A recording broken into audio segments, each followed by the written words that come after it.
Salut tout le monde, donc aujourd'hui on se retrouve pour une nouvelle vidéo de matériel de pêche. Donc comme vous en doutez, vu ce qu'il y a devant moi, ça va être une vidéo qui va parler du sondeur. Donc ça nous a été demandé par pas mal d'abonnés. Donc je vais essayer de vous expliquer ça, de vous montrer ce qu'il faut comme matériel, et puis c'est vraiment de vous expliquer comment marche le sondeur, comment le régler, et comment interpréter des échos de poisson. Donc on va directement commencer par le matériel. Donc en premier lieu, le sondeur. Donc c'est un modèle de chez Lawrence, c'est le Elite 4 HDI. Donc moi c'est la version avec la sonde, enfin c'est sur le HDI il y a une double sonde, enfin une sonde bifréquence on va dire. Donc c'est la version avec la sonde 83 200 Hz et 455 800 Hz. Je vous expliquerai plus tard à quoi ça correspond. Donc le sondeur vaut, moi je l'ai payé 239 euros sur pêcheur.com, à peu près comme d'habitude, à peu près tout le matos vient de là.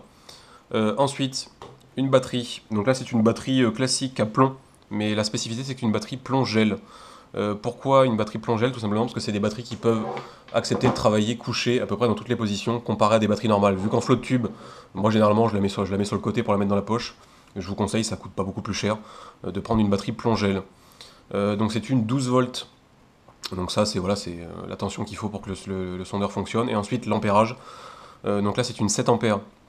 C'est à peu près voilà, c'est ce que je vous recommande, hein. C'est ni trop gros ni trop petit. La batterie fait un peu moins de 2 kg je crois. Donc c'est pas lourd, hein, ça prend pas beaucoup de place. Et avec un ampérage pareil, niveau autonomie sur ce modèle-là, vous avez entre 30 et 50 heures, on va dire, en large. Voilà, à chaque fois, je fais 3-4 sessions de pêche sans le recharger, je suis jamais arrivé au bout de la batterie. Donc vraiment, vous pouvez voir large. Le niveau du prix de la batterie, donc je l'ai payé 32 euros, il me semble, hein. C'est à peu près, enfin, c'est dans les 20, 25, 35 euros. Voilà, à peu près. Ça se trouve, voilà, soit sur internet, moi je l'ai acheté dans un magasin. Donc ça, c'est pas compliqué à trouver. Ensuite, le câble que vous voyez au-dessus, donc là, moi, c'est le porte-fusible qui est fourni avec le sondeur. Donc c'est un porte-fusible étanche, ça, il faut absolument le mettre. C'est-à-dire que si jamais il y a le moins de problème, au moins c'est ça qui prend et pas le sondeur. Même si le sondeur, il me semble qu'il a un fusible interne, il faut absolument mettre un porte-fusible étanche juste après le plus. Donc ensuite, bah, c'est monté classiquement avec deux cosses, hein, une cosse plus, une cosse moins, ça après, vous faites le montage à peu près comme vous voulez. Et donc ensuite, la fixation pour le flotte tube. Donc comme vous pouvez le voir, c'est un truc tout bête, moi c'est un truc que j'ai acheté sur internet, une fixation pick and bass qui vaut 30 euros à peu près je crois. Donc c'est simple, hein, c'est un espèce de plateau en aggloméré ou en contreplaqué, je sais pas trop ce que c'est, où j'ai tout simplement fixé le sondeur avec les 4 vis qui sont fournies, voilà, vous fixez le sondeur dedans avec 4 vis. De là part une sangle avec un réglage au milieu, donc ça c'est pour l'adapter à votre boudin, suivant le flow tube que vous avez pour le serrer. Et en bas vous avez une espèce d'équerre pour venir fixer la sonde. Voilà, donc ça, le noir, c'est la sonde. Et ensuite, vous avez l'équerre, donc simplement avec un réglage pour que l'équerre soit bien positionnée, bien droite. Et tout simplement, voilà, avec des vis. Enfin, c'est vraiment tout bête. Donc ça, si vous êtes un peu bricoleur, je pense pas que c'est compliqué à fabriquer. Donc ça, c'est à vous de voir.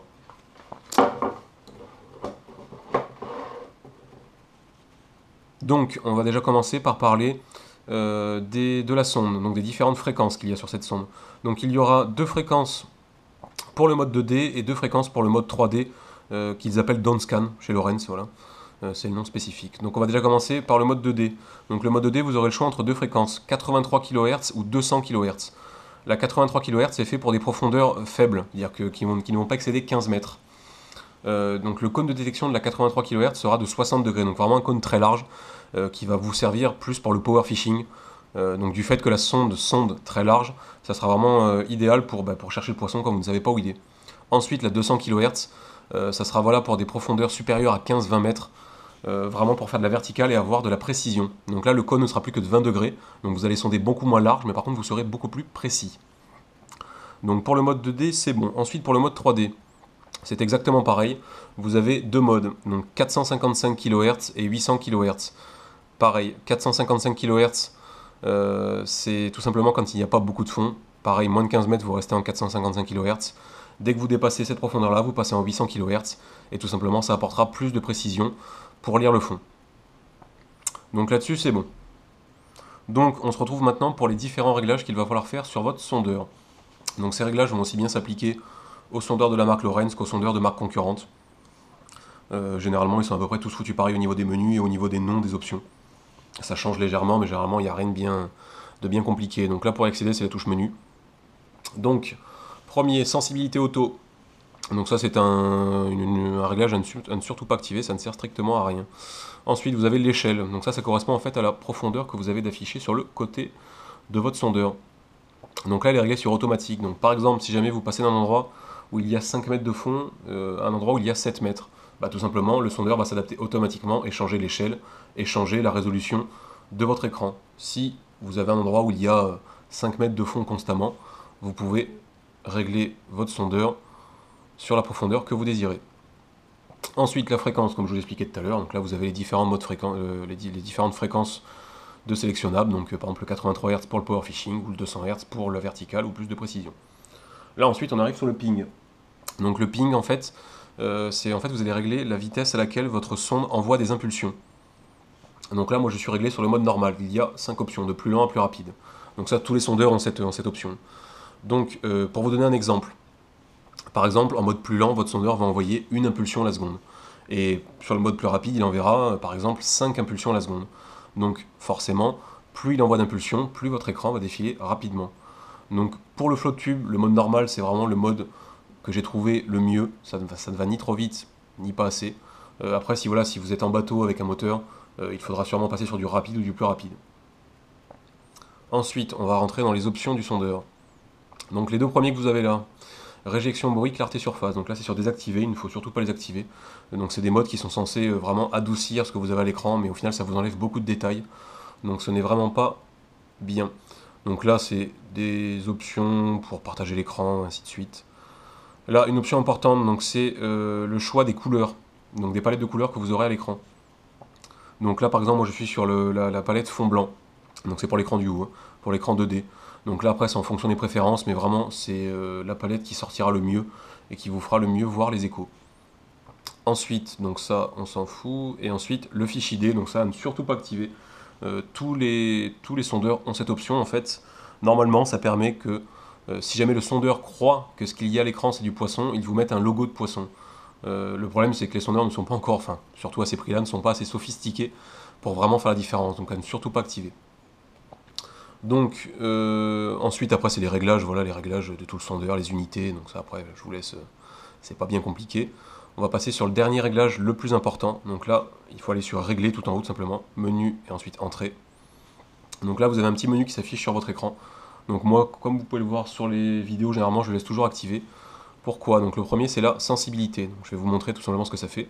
Si je baisse, j'ai beaucoup moins de détails à l'écran, vous voyez voilà, alors par exemple j'avais un banc avec des tout petits poissons, il a quasiment disparu. Et si jamais j'augmente, donc je redonne des détails à mon écran, voilà, et là c'est l'inverse, voilà. Donc le juste milieu, c'est toujours d'avoir son écran légèrement parasité. Les parasites, c'est toujours tous les petits points bleus que vous voyez, donc ça c'est tout ce qu'il y a dans l'eau, les particules, les bulles. Donc c'est vraiment le juste milieu. Il faut savoir que plus vous aurez de fond, plus il faudra augmenter la sensibilité, moins vous aurez de fond, plus il faudra la descendre. C'est pour ça que généralement je laisse ce réglage toujours affiché sur mon écran, comme ça j'ai plus juste à le bouger comme ça avec la petite flèche. Donc ça c'est vraiment le réglage le plus important. Donc comme je vous l'ai dit, voilà, à peu près toujours d'avoir des parasites légèrement parasités, comme ça vous avez tous les détails qu'il y a sur fond, voilà, tous les petits poissons, tous les petits mouvements. Ensuite le deuxième réglage c'est le contraste.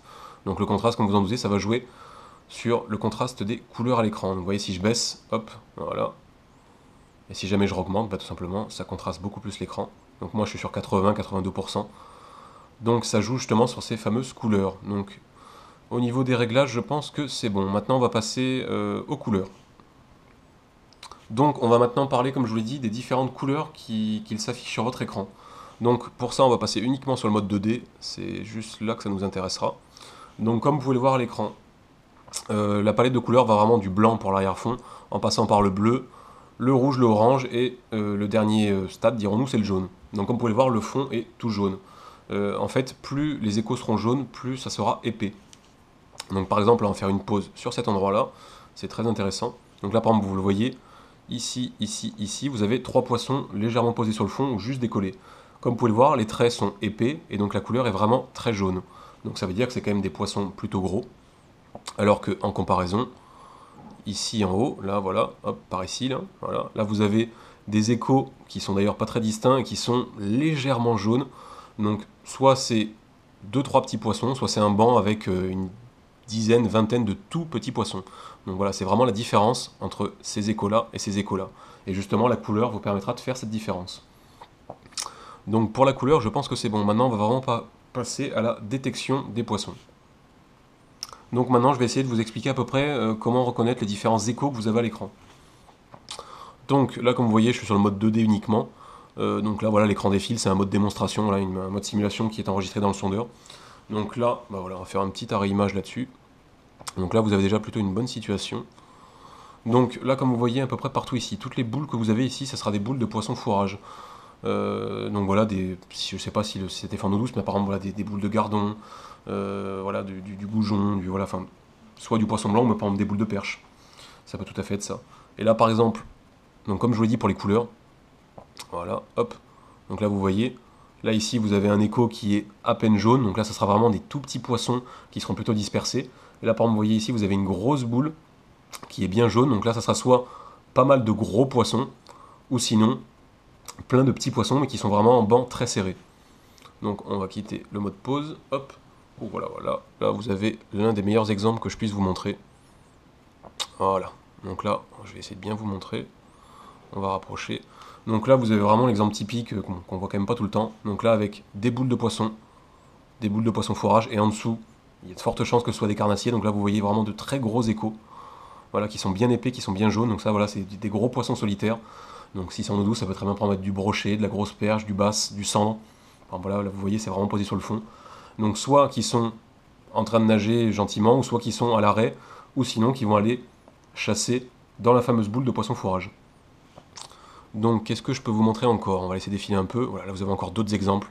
Voilà, là vous avez plein de boules de poisson fourrage, et au fond vous avez, là par exemple, si vous voyez ça, ça vaut le coup tout simplement de prendre un petit leurre souple en montage drop shot et d'aller leur présenter votre montage à la verticale. Là vous voyez par exemple, vous avez 3 gros poissons qui sont posés sur le fond, qui n'ont pas l'air de bouger. Donc là c'est vraiment un bon endroit à prospecter, par exemple en vertical. Ensuite, pour la détection, on va repasser sur les deux modes pour vous montrer la différence. Hop, donc là comme je l'ai dit tout à l'heure, donc là vous avez le mode 2D plus pour les poissons, le mode 3D pour la détection du fond. Donc là comme vous voyez beaucoup plus les poissons sur le mode d'en haut que sur le mode d'en bas. Tout simplement parce que sur le mode d'en bas, la sonde, le cône de détection est beaucoup plus faible. Donc c'est vraiment un mode pour le fond. Et comme vous le voyez, je pense que ça se verra quand même plutôt bien, le fond est beaucoup plus détaillé. Voilà, par exemple, vous voyez ici, là c'est sûrement un caillou. Voilà, on va faire une petite pause d'ailleurs. Hop. Là voilà, vous le voyez juste ici. Là vous voyez, je pense que c'est un gros caillou. Alors que ici, vous ne voyez tout simplement quoi? Strictement rien, vous ne voyez juste une boule jaune. Donc c'est vraiment l'intérêt de ce mode-là, qui vous servira vraiment à savoir précisément ce que vous avez au fond. Donc on va requitter le mode pause. Donc écoutez, là-dessus je pense à peu près vous avoir tout dit. Donc maintenant on va se retrouver pour la petite conclusion. Donc on se retrouve pour une petite conclusion. Voilà, donc au niveau du sondeur, je pense à peu près vous avoir tout dit, hein. Si j'ai oublié des trucs ou si vous voulez, vous avez d'autres questions, surtout n'hésitez pas dans les commentaires, hein, je vous répondrai. Donc voilà, l'ensemble après ça nous a coûté 300 € à deux, donc on s'est divisé en deux avec des dés pour que ça nous fasse moins cher. Donc si vous êtes deux, je vous conseille de faire pareil, un sondeur pour deux ça suffit largement. Donc ensuite, moi maintenant le sondeur, c'est vrai que j'aurais vraiment du mal à m'en passer. Maintenant que je m'y suis habitué, ça fait à peu près 8 mois qu'on l'a. J'ai dû mettre un bon petit mois vraiment avant de m'y habituer, de comprendre vraiment ce qui s'affichait sur l'écran. J'ai beaucoup lu sur les forums, sur internet, pour vraiment essayer de comprendre ce qui s'affiche là-dessus, dirons-nous. Donc par contre, après, il y en a beaucoup qui croient que c'est un outil magique. Ça, je l'ai beaucoup vu sur les forums, oui, mettez un sondeur, c'est normal, tu fais plein de poissons. Non. Ça, je vous le dis clairement, si vous attendez à faire 30 fois plus de poissons, n'achetez pas de sondeur, vous ne le ferez pas. En moyenne, on peut dire que ça va peut-être augmenter vos prises, d'aller de 20 à 30% par session de pêche. Mais des fois, pas du tout. Nous, ça nous arrivait des fois d'avoir le sondeur et de faire quasiment aucun poisson, hein. C'est, voilà, si les poissons ne sont pas actifs, vous aurez beau savoir où ils sont, s'ils n'ont pas envie de mordre, ils ne mordront pas, hein. Ça, c'est, voilà. Faut vraiment prendre ça comme une aide. C'est quand même pas donné, c'est vrai que bon, 300 € pour l'ensemble, c'est pas non plus à la portée de toutes les bourses, mais si vous pouvez vous le permettre, moi je vous le conseille, hein, en flotte tube ou en bateau. Franchement, allez-y. C'est vraiment quelque chose, moi j'en suis très content, surtout de celui-là. C'est vraiment un modèle que je vous conseille, surtout avec ces fameuses deux sondes là. Voilà, au niveau de chez Lowrance, après il y a les Humminbird et les Garmin. Je peux pas trop vous conseiller, après je m'étais pas trop renseigné là-dessus. Mais voilà, vraiment, le Lowrance, vous pouvez y aller les yeux fermés. Vous serez pas déçus. Bah écoutez, donc je pense qu'on va arrêter là. Si vous avez aimé la vidéo, n'hésitez pas à la liker, puis bah, on se retrouve pour de prochaines vidéos, soit moi tout seul, soit avec le DD. Allez, salut tout le monde!